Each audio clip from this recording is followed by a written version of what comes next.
Bueno, buenas tardes, buenas noches casi. Gracias por acompañarnos hoy en la presentación de Pasajeros de Babel de Gigliola Sechín Canela, que me sale mejor decirlo, que pasa a formar parte del catálogo de Barnacle. Estamos muy orgullosos también de que ella se haya sumado al modesto catálogo de Barnacle para engalanarlo realmente, y además con un libro muy profundo, del que ya se van a ocupar junto a Ana Arzumañán, y para no desmentirme, a través de la lectura también de ella. Vamos a comenzar por los parroquiales, los agradecimientos pertinentes al Centro Cultural de la Cooperación, Floreal Gorini, a su departamento de literatura, coordinado por Susana Chela, aquí presente en la sala, también Lucas Peralta, que está en nombre del departamento, y a este espacio que se llama Hablar de Literatura, que es un espacio en el que hace más de 10 años, digamos, propicia estos encuentros, y hoy vamos a tener esta oportunidad de hablar sobre poesía argentina contemporánea. Entre tantas conversaciones que mantuve con Canela a lo largo de todo el proceso de publicación, de hechura del libro, de materialización del libro, a medida que fueron llegando los poemas, fui descubriendo, digamos, esa forma de la poesía de Canela. Muchas veces uno ha leído al respecto de su obra algunas cuestiones, porque por ahí como lector uno no se ha sentido tan cercano en esas apreciaciones. A mí me parece que Canela escribe con un vocabulario de todo el vocabulario de la tradición latinoamericana de poesía que tenemos, más todo el bagaje también que incorpora la literatura universal. Ella escribe sobre todos los libros. Ya me había pasado con un anterior volumen que no era de poesía, en donde también me retrotraía a otros libros. Entonces eso es una magia muy particular que se da, y también eso, como lector, uno se congratula de poder percibirlo. Pasa, como se lo decía el otro día, como cuando uno a partir de 2 o 3 letras adivina el resto de las palabras que vienen. Entonces en realidad el lector supone que está inventando algo, pero en realidad lo está recordando. Eso pasa cuando ocurre la poesía, y eso pasa también cuando tenemos esos libros que se formulan a partir de lo que decía un galo, a partir de las palabras. Los poemas se construyen con palabras. Bueno, cuáles palabras sí y cuáles no, yo creo que en esas está la dicotomía de todos aquellos que nos sentamos doblados delante de un cuaderno. Hay poemas de Canela muy conmocionantes, muy conmovedores también, que se los agradece uno como lector, y que espero que sea también que tengan esa experiencia de lectura con este libro tan singular en un punto. Así que bueno, sin más exordios, voy a convocarlas entonces a Canela y a Ana Arzumañán para que digan lo que tienen sobre este libro, que, vuelvo a repetir, nos enorgullecemos de contar en el catálogo de Barnacle. Así que adelante, por favor. Gracias por la invitación. No sé si querés saludar vos primero a la gente. Pero yo esperaba aplausos.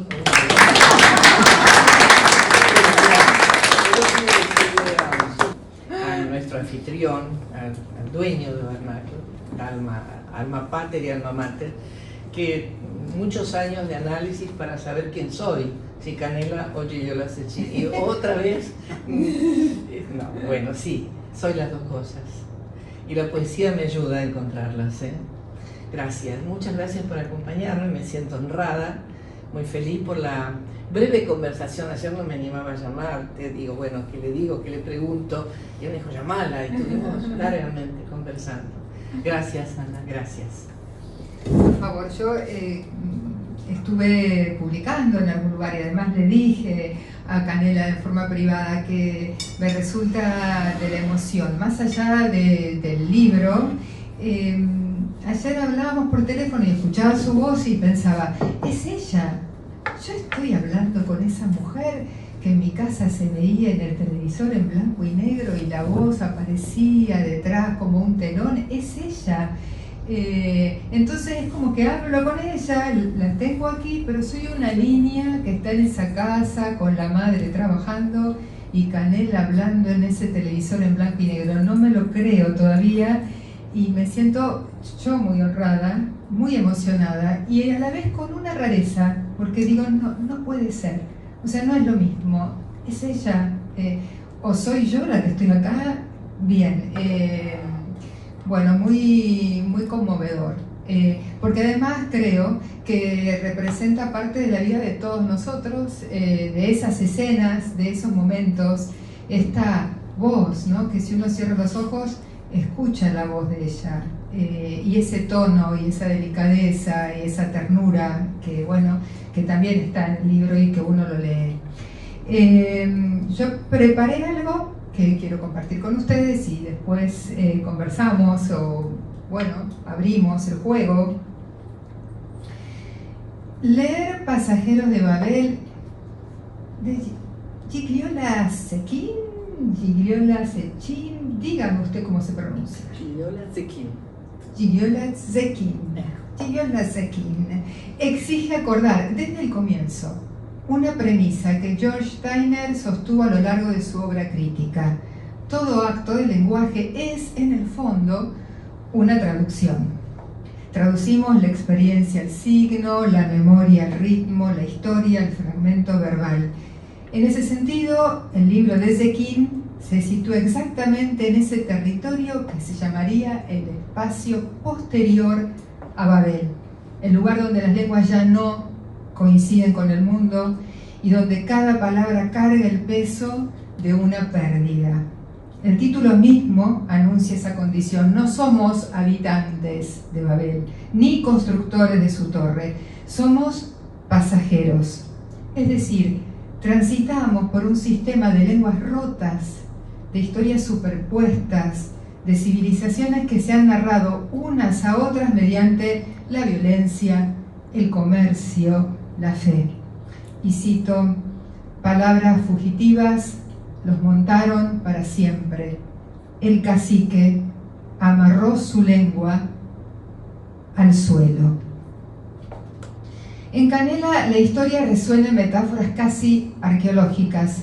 Lo que el poema ofrece es un campo de ruinas verbales. La poesía funciona entonces como una excavación. Cada verso levanta un sedimento. La lengua del conquistador, la lengua indígena, la lengua religiosa, la lengua del migrante. Y otra vez Steiner, quien habría reconocido aquí lo que dio en llamar la estratigrafía del lenguaje, el hecho de que toda palabra contiene capas de tiempo. Ese trabajo de capas se vuelve particularmente visible en poemas como Urdimbre.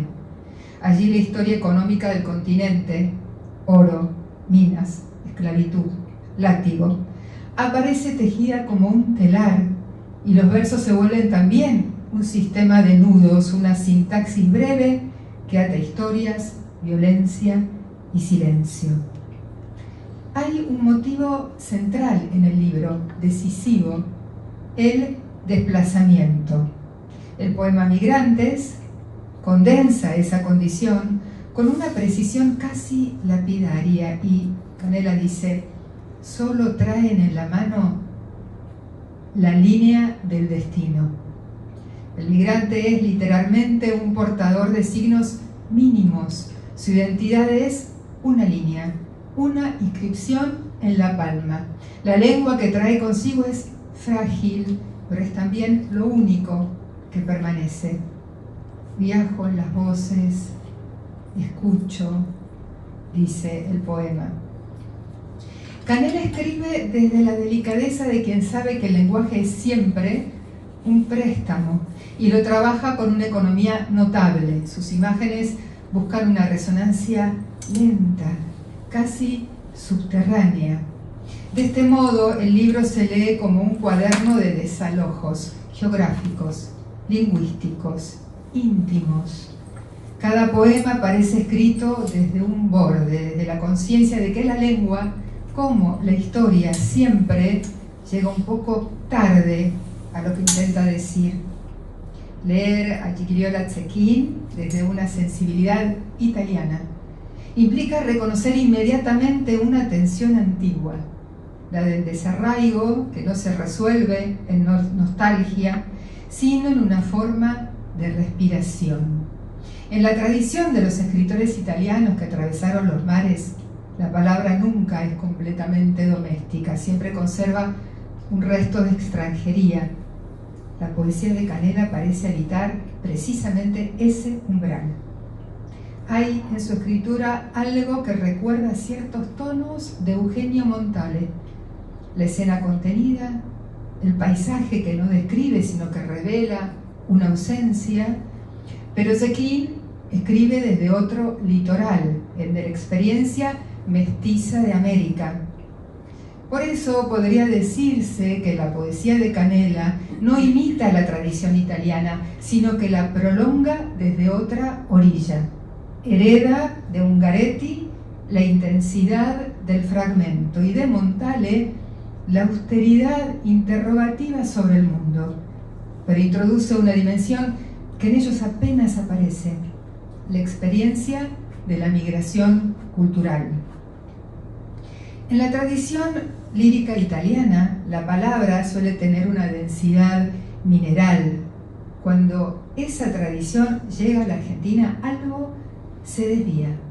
La lengua pierde el paisaje que la había sostenido, las costas de Liguria, las piedras mediterráneas, la memoria de las guerras europeas, y debe reconstruirse en otra geografía, la pampa, el puerto, los barrios. Y el poema dice: cada puerto espera oraciones secretas de pastores que nunca vieron el mar. Y luego dice: mi pie vacila cuando se apoya en la piedra. Ahí comienza todo, no en el camino, sino en la duda del cuerpo. El pie, esa primera inteligencia, titubea. Y en ese titubeo se abre una posición política. No hay dominio del mundo. Hay contacto frágil con lo que resiste. Zequín escribe el Tao como herida mínima del equilibrio. Pero el poema nos entrega la pureza oriental como exotismo. A la espalda está el dolor enmascarado, y esa máscara es occidental. No hay Tao sin resto, sin esa violencia que no se deja nombrar del todo. Y otra vez cito: es tiempo de nacer otra vez. El Tao en Zequín no es camino, es resto del camino. El Tao en Zequín es aquello que al nombrarlo ya se ha ido, y sin embargo, o por eso mismo, permanece como un leve siseo en la página. Antes de ser una torre, Babel fue un deseo. El deseo de hablar sin distancia, de construir una lengua tan alta que pudiera tocar el cielo.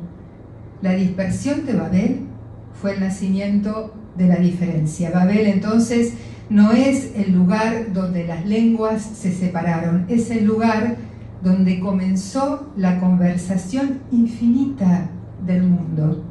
Y esa conversación incompleta, llena de malentendidos, es también la forma más profunda de nuestra comunidad.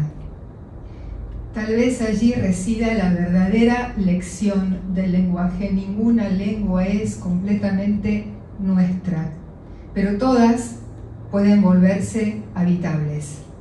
La hospitalidad lingüística consiste justamente en eso, en reconocer que el idioma es una casa abierta, una tribu de palabras donde el extranjero puede encontrar, aunque sea por un momento, un lugar para permanecer.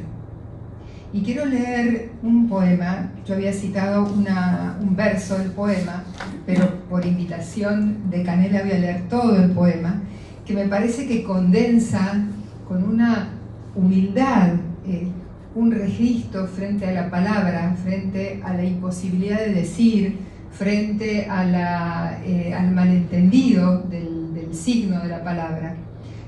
Se los leo. Brotes extraños crecen en el centro de mi mente, tentáculos abiertos como dedos. En el aire no hay cielo, más bien una diáspora de nubes y un sol que muere así, anunciando el frío Quizá venga un extranjero en ese instante en que la noche se decide y me marque el destino sin que duela.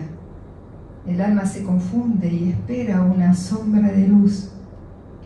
El aguanieve escarcha los senderos. Perdonen todos. Quizá no encuentre la última palabra. Estos últimos versos de perdonen todos. Quizá no encuentre la última palabra. Escrito en un libro por una poeta me resulta de una humildad y una apertura hacia el lector y una generosidad sublime. ¿Cómo es el encuentro con la palabra? Esa primera, última, anterior. Canela. En primer lugar, me alegra mucho que hayas escrito esto, porque así lo guardo. ¿Me lo vas a dar? Claro que sí. Hermoso. Cuando digo hermoso, digo, bueno, no habrá otra palabra. Bueno, intenso.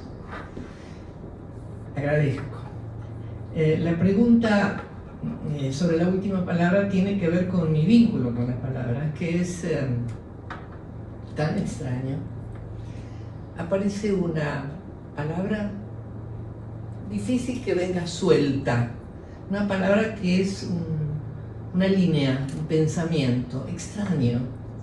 Por eso hablo de brotes. Me brota una línea y yo, si estoy cerca de la computadora, la escribo en un papel, en una servilleta, en el celular. Si es que no puedo dormir, me aparece una frase, una idea.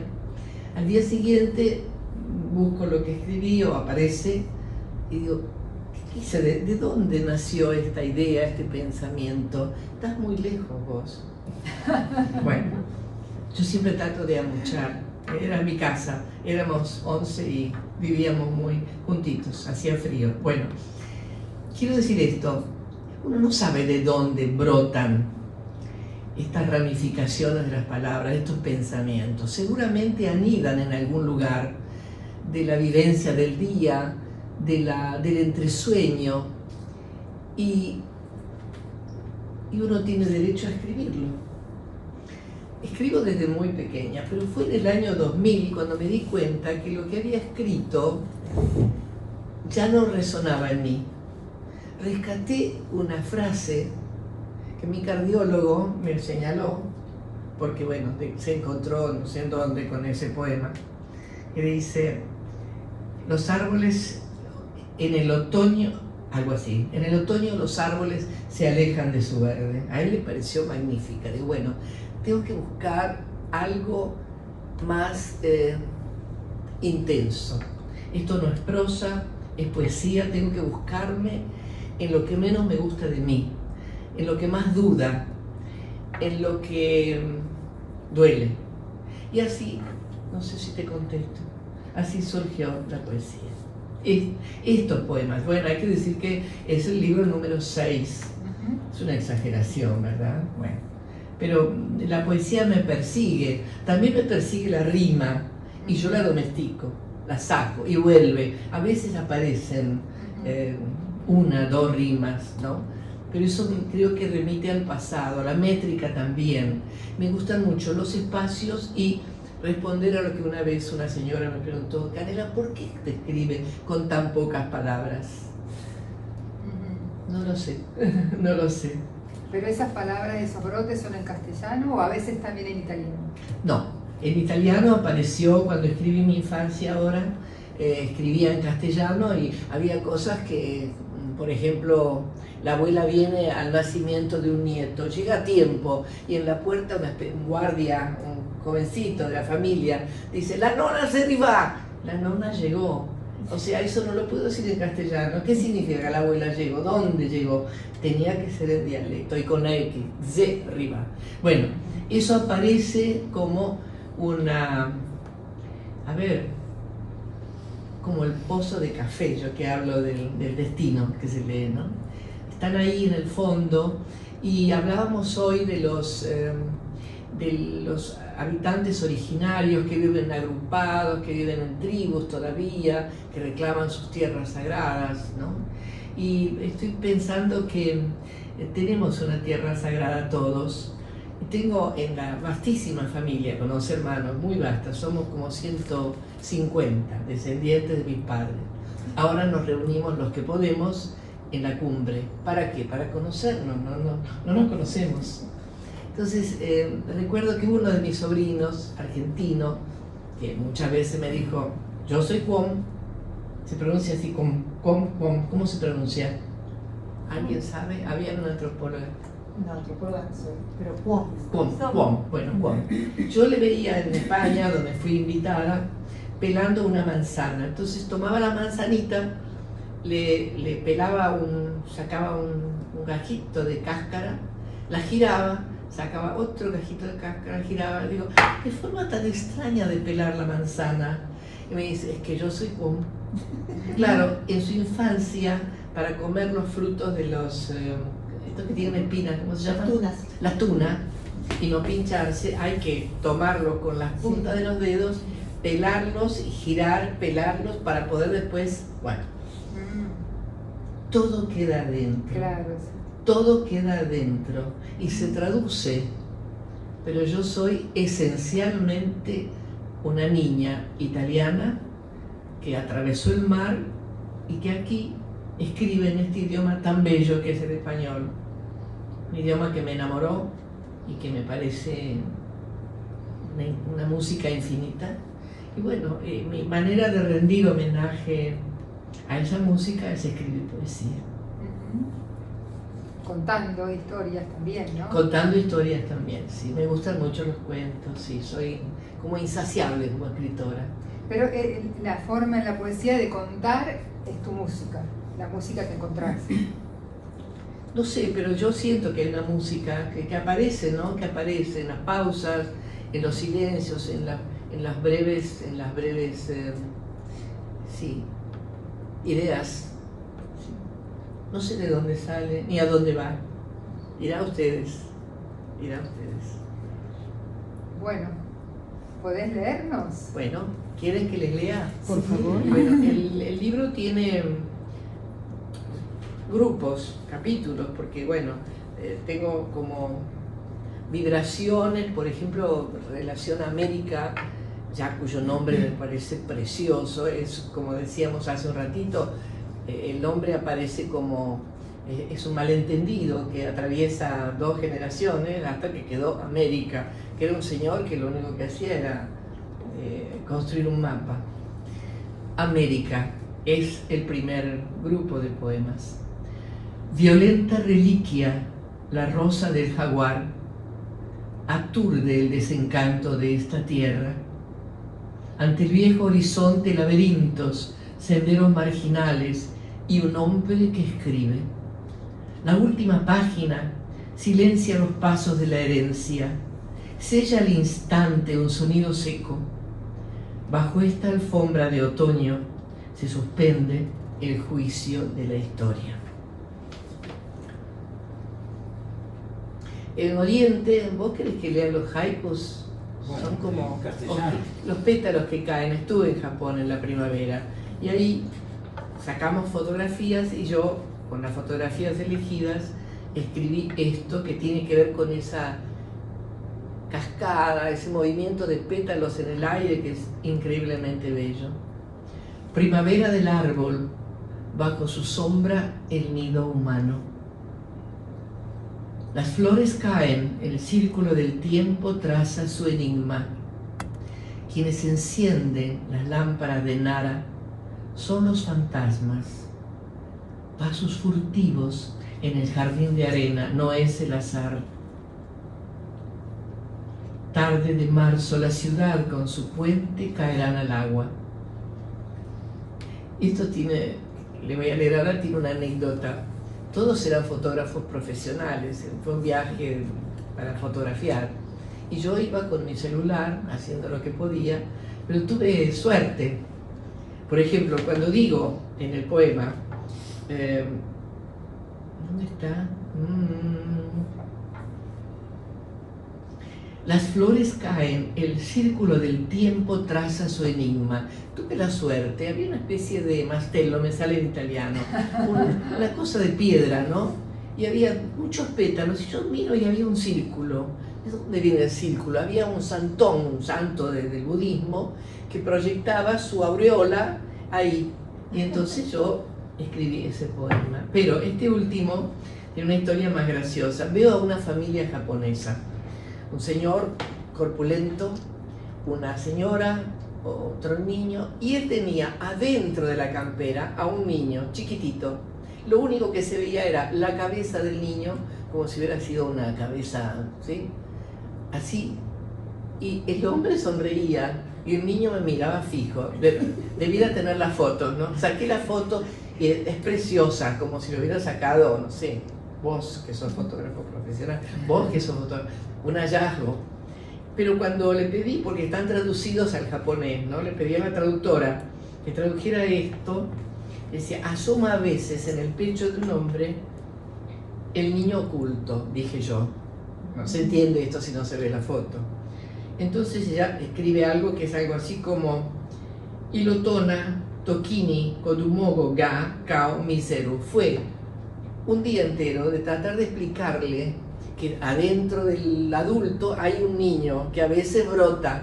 No podía decirlo en japonés porque claro, es otra cultura. Esto es lo que hablábamos hoy de cada cultura ve a través del cristal de su lenguaje, de su experiencia. Bueno, después está... ¿Voy bien? Nosotros nos abstenemos de aplaudirte porque queremos No, que lo del aplauso era un chiste total. nosotros queremos que nos cuentes cada poema. Bueno. Porque lo jugoso está en la ¿Te lectura parece que y sí? en lo que vas contando. No le quito encanto. No, todo lo contrario. Bueno, aquí vamos. Aquí están los pasajeros de Babel. Yo no soy una persona muy culta. Tengo muy poca memoria. No, tengo poca memoria, pero lo que me sucede es que hay personajes que me quedan ¡ping! Una escena, un momento de la vida, y entonces yo empiezo a estudiarlo y después aparece el poema. En el caso de, a ver, me gusta mucho este especialmente, porque me gusta el viaje que le hago hacer a Kazimir, ¿no? A Malevich. Fui al museo donde se exponía su obra, ahí en Proa, con un nieto, el mayor, que tenía en ese momento 18. Digo, Joaquín, acompáñame, no quiero ir sola, y además te quiero mostrar a un pintor que a mí me gusta mucho. Abuela, odio el arte moderno. Digo, no digas moderno, más bien decir contemporáneo. Bueno, odio el arte contemporáneo. Entramos, dimos toda la vuelta, yo me había preparado para lo que iba a ver, lo que iba a disfrutar. Y después le hice una entrevista al curador del museo, de la exposición que venía de Moscú, del Museo Nacional, creo, de Moscú. Bueno, le pregunté al curador, digo, si pudieras, una pregunta muy tonta, pero bueno, un ruso muy simpático, digo, si pudiera robar un cuadro, ¿cuál robaría? Todo, me dijo. O sea, me puso la tapa. Bueno, cuando salimos con Joaquín me dijo, amo el arte contemporáneo. Kazimir, él tenía quizás a su mujer, perdón, lo repito, él temía quizás a su mujer, la retrató, se dispuso a morir, después dejó atrás el sol del diablo, quería un poniente desierto, otra tierra, cabalgó en pelo, conoció el vértigo del sur, chispeantes los cascos al pie de las bardas, antiguos huesos, el faro del fin del mundo, con sus 7 lámparas, dominio de los zonas, blanco sobre blanco. Malevich los vistió para la ópera. Qué hermoso. Este ya lo leíste, Ana. Gracias. La borra de café. Este poema no iba a estar en el libro, pero la noche anterior hablé con Jorge Monteleone, que me ayudó a organizar los poemas porque yo estaba enferma y no podía hacerlo y vos me ibas a matar, Alberto Cisneros. Entonces La borra de café quedó afuera, pero no podía dormir, quería la borra de café, que fue una experiencia real. Yo estuve con una señora que me leyó la borra de café y fue extraordinaria, era una señora extranjera. Y entonces en su homenaje escribí este poema. O sea, lo corregí, lo mejoré, se pueden mejorar los poemas, hay que animarse, y entró al libro en la página 49. La borra de café, señales que me han leído en la taza inocente. Como un dolor antiguo, vuela el miedo hacia el vacío y exhausto regresa al poema. La compasión me mira de un modo tan perfecto que puedo bajar el cielo y su primera estrella a esta página de sílabas inciertas. No voy a decir que mi papá leía La borra del café. ¿Sí? Y que cuando estábamos pensando en los poemas y vos decías, leo La borra del café, y yo decía, sí, que lea La borra del café. ¿Cómo se llamaba tu papá? Aaron. Y acertaba. Él decía que sí, bueno, la gente decía que sí también. A mí me daba miedo y no le permitía que me leyera. Es que da miedo. A mí cuando me leyeron La borra de café me dijeron unas cuantas cosas. Tengo una convicción. Vos le transmitís al otro experiencias, hay una transmisión y la persona te la traduce, te lo dice. Pero bueno. A ver, primero los niños duermen con hambre de miel en la boca. Las abejas se esconden en el panal como joyas robadas. Lloverá al amanecer para la sed de cada hierba. Alguien custodia la pequeña belleza, el destello de un pájaro inmóvil en el cielo prometido. Y les voy a leer un poema que es sencillo, pero que sintetiza mi historia. Mutaciones. Ayer fui animalito de pezuñas. Cavé en el monte la cueva sin fin del tiempo. Desperté pájaro, entré a la nube, exhausto el cielo, hecho caballo de lluvia. Alcancé la tundra del otro lado del mundo y te encontré, piel y huesos. Me hice mujer de a poco y comimos la rara hierba del deseo. Cuando la noche volví a la cueva sin fin del tiempo. Gracias. Quiero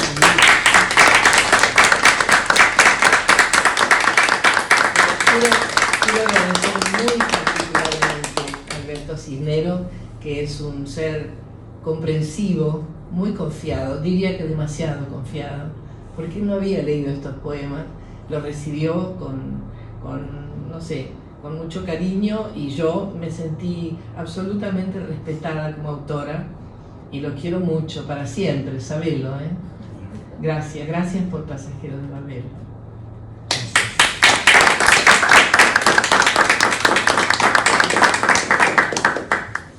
Bueno, agradecer a Alberto la oportunidad de pertenecer a este catálogo y a esta casa y a este hogar. A Canela, claro, está este momento. Mientras te escuchaba leyendo, pensé, y quizá también la forma de escribir la poesía en voz sea una especie de entrevista al lenguaje. Sos una gran entrevistadora, una gran preguntadora, una gran curiosa, y que quizá al lenguaje le vayas preguntando cosas y sabes dónde preguntarle y el lenguaje te conteste, no sé. Te voy a contestar con un poema. Sí. Un poema que dice, a ver si lo encuentro.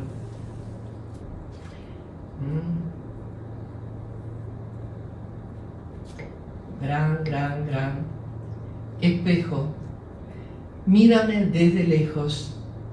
Me he vuelto otra vez pequeña. Se cae la carne de los huesos y ríos de tiempo discurren por las venas. Apenas el pensamiento dé lugar al sueño donde viven mis amados muertos. Los veré con otros ojos, sabiendo lo imposible, despierta tenerlos.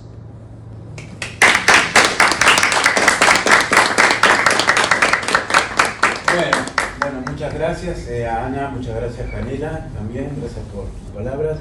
Bueno, somos Barnacle, agradecemos nuevamente al Centro Cultural de la Cooperación por este espacio, a Susana Chela, directora del Departamento de Literatura y Sociedad. Somos Barnacle, confiamos en las palabras, en la oscuridad de la vida, eso es todo. Bueno, realmente congratulados de esta excelente presentación.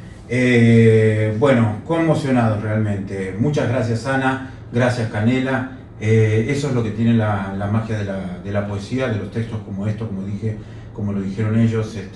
En realidad la posibilidad de escuchar poesía, la posibilidad de acceder a estos materiales, como en el caso de una autora consagrada como Canela, nos regodea, digamos, como lectores, nos produce ese pequeño placer que implica ese oficio también impune que es el de la lectura. Así que bueno, volvemos a agradecer al Centro Cultural de la Cooperación, a su Departamento de Literatura y Sociedad, a Susana Chela aquí presente, a Lucas Peralta también, y nos estaremos viendo entonces en las próximas presentaciones del mes. Somos Barnacle, confiamos en las palabras, en la oscuridad de la vida, eso es todo.